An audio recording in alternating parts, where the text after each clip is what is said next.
जर कुणीही तुम्हाला हा प्रश्न केला की महाभारताचा हिरो कोण, नक्कीच प्रत्येकाचं उत्तर हे वेगवेगळं असू शकतं, पण माझ्यासाठी उत्तर फक्त एकच, कर्ण. सूर्यपुत्र कर्ण, सूतपुत्र, कौंतेय, अधिरथ पुत्र, राधेय, शोणचा भाऊ, अशी कित्येकच नावं, पण माझ्यासाठी एकच, महारथी कर्ण. सुंदर, सुखरूप आणि एक नवीन आयुष्याचा नवीन अध्याय. कर्णाच्या आयुष्याचा सुवर्ण काळ सुरू झाला होता.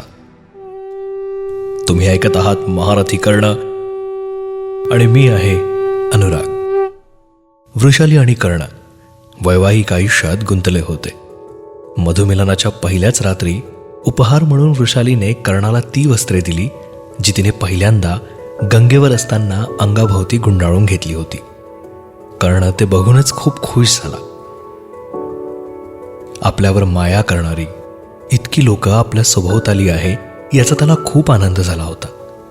पण तरीही वारंवार झालेला अपमान, द्वेष, मत्सर त्याला विसरता विसरत नव्हता. कोणीतरी इतक्या लहान वयात आपल्याला सूतपुत्र म्हणून हिणवलं. गुरुद्रोणांनी शिक्षा देणं नाकारलं. सभोवताली असणाऱ्या लोकांनी संमतीविरुद्ध सगळ्या गोष्टी केल्या.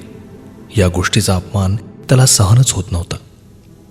दरबाराच्या कामकाजानंतर कर्ण दुर्योधनाबरोबर अनेक चर्चा करण्यात व्यस्त होत होता. तेव्हा दुर्योधनाच्या डोक्यात चालत असलेल्या चित्रविचित्र कल्पना तो अनेकदा बोलून दाखवत आणि त्याला जोडी जोड म्हणजे शकुनी मामा. पण कधीकधी दुर्योधनाच्या युक्त्या खूपच भयानक असायच्या. अशा वेळी त्यातला संभाव्य धोका त्याला ओळखून सांगणे हे शकुनी मामांचं काम होतं. ते त्याला सावधही करत. कर्णाला दुर्योधनाचे हे विचार बिलकुल पटत नव्हते, म्हणून तो सर्रास आपली नाखुशी त्यावर जाहीर करत होता. तेव्हा भल्या शांतपणे आणि स्थिरता ठेवत शकुनी मामा म्हणत, अंगराज, तुम्हाला ही राजनीती ठाऊक नाही. माणसे धूर्त असतात. कधी कधी आपण त्यांना ओळखायला चुकतो आणि तिथेच सगळा घोळ होतो. म्हणून ही कपट चाल ओळखणे आणि स्वतःचं राज्य अगदी अबाधित राखणे हे गरजेचं असतं. तुम्ही आता राजे झाले आहात. हळूहळू येईल तुमच्या लक्षात सगळं.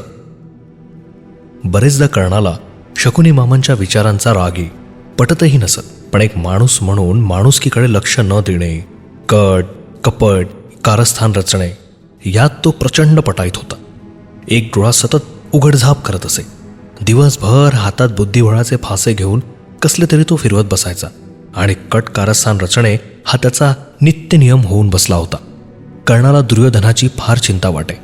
एकतर त्याच्या डोक्यात चालत असलेले, भिरभिरत असलेले ते चुकीचे विचार आणि त्यांना आणखी जास्त चालना देणारे शकुनी मामांचे षडयंत्री विचार.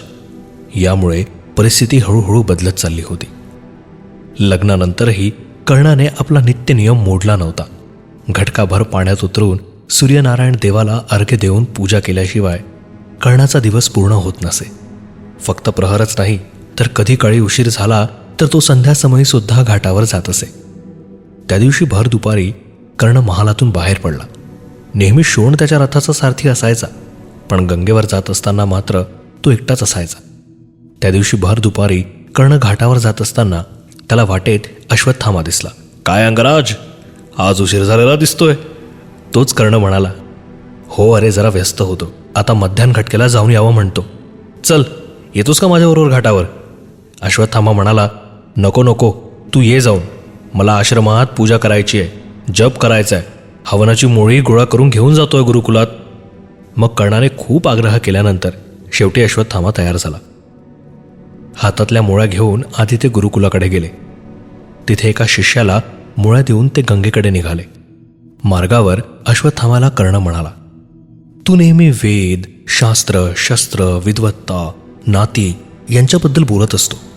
मी तुला काही विचारू? यावर हसत हसत अश्वत्थामा म्हणाला, वा, म्हणजे साक्षात अंगराजांच्या प्रश्नाचं उत्तर द्यायचंय आज. वा, धन्य झालो मी. कर्ण म्हणाला, मला सांग, पिता आणि पुत्र यांच्या नात्याविषयी तुला काय वाटतं? यावर अश्वत्थामा म्हणाला, पिता पुत्राचं नातं अगदी समजण्यापलीकडचं आहे. पुत्र जसा पित्याच्या आज्ञेचं पालन करतो ते म्हणतात सर्व तसंच करतो. अगदी तसंच पितासुद्धा पुत्रासाठी काहीही करू शकतो. पित्यामध्ये असलेलं सामर्थ्य तो नेहमी आपल्या मुलाला देऊ इच्छितो. आपला पुत्र सर्वश्रेष्ठ असावा असं सगळ्या पितांना वाटतं. ऐक कर्णा, तुला म्हणून सांगतो, माझे वडील सगळ्यांना शस्त्रविद्या देतात. ते सगळ्यांना आदरणीय आहेत. पण त्यांनी एक खबरदारी घेतली आहे. त्यांनी शस्त्रविद्या शिकवली खरी, पण पूर्ण ती अजूनही कुठल्याच शिष्याला शिकवली नाही. कर्ण हे ऐकून आश्चर्याने त्याच्याकडे बघायला लागला. तो शांतपणे म्हणाला, हे बघ, माझे वडील गुरुकुलातील सगळ्यांना एक एक पात्र हातात देऊन नदीवरील पाणी त्यात भरून हौद भरायला सांगतात. आता ही सगळी पात्र समान असतात, पण त्यातलं एक माझं पात्र हे मोठं असतं. त्यामुळे ते लगेच भरून मी घेऊन जातो. बाकी सगळे तिथे पोहोचतपर्यंत माझे वडील मला नारायणास्त्राचं शिक्षण देतात. कर्ण उच्चारला, म्हणजे तुला नारायणास्त्राबद्दल माहिती आहे? यावर अश्वत्थामा म्हणाला, होय, माहिती आहे. आणि वडील असं करतात हे नंतर अर्जुनाच्या लक्षात आलं आणि त्याने हट्ट करून ते बाबांकडून मागूनही घेतलं. पण तुला एक सांगू का, आम्हा दोघांनाही नारायणास्त्र माहिती असलं तरी तू आमच्यापेक्षा श्रेष्ठ आहेस. तुला कुणी शिकवलं रे हे? तर कर्ण उत्तरला, जसं तू म्हणालास ना की पिता पुत्रासाठी काहीही करतो, अगदी तसंच. यावर पुढे अश्वत्थामा संमतीने मान डोलावत म्हणाला, तुला माहिती आहे, तुला गुरु द्रोणांनी शिक्षा नाही दिली तरी तू मागे नाही सरलास. धनुर्विद्या असू दे किंवा कुठलीही शस्त्रविद्या, तू संपूर्ण राजकुलातल्या कुठल्याही शिष्यापेक्षा सर्वश्रेष्ठ आहेस आणि नेहमी राहशील. कर्णाप्रती त्याचा असणारा विश्वास उदंड होता आणि हे बघून कर्णाला खूप आनंद झाला. त्या दिवशी दोघेही सूर्यदेवाची आराधना करून त्यांना अर्घ्य देऊन रथामध्ये आसनस्थ होऊन दोन महान योद्धे सूर्यास्ताबरोबर हळूहळू आपल्या राजमहालाकडे निघून जात होते. जणू मावळता सूर्यनारायण या दोघांनाही आशीर्वाद देत होते. विजयी भव. महारथी कर्ण.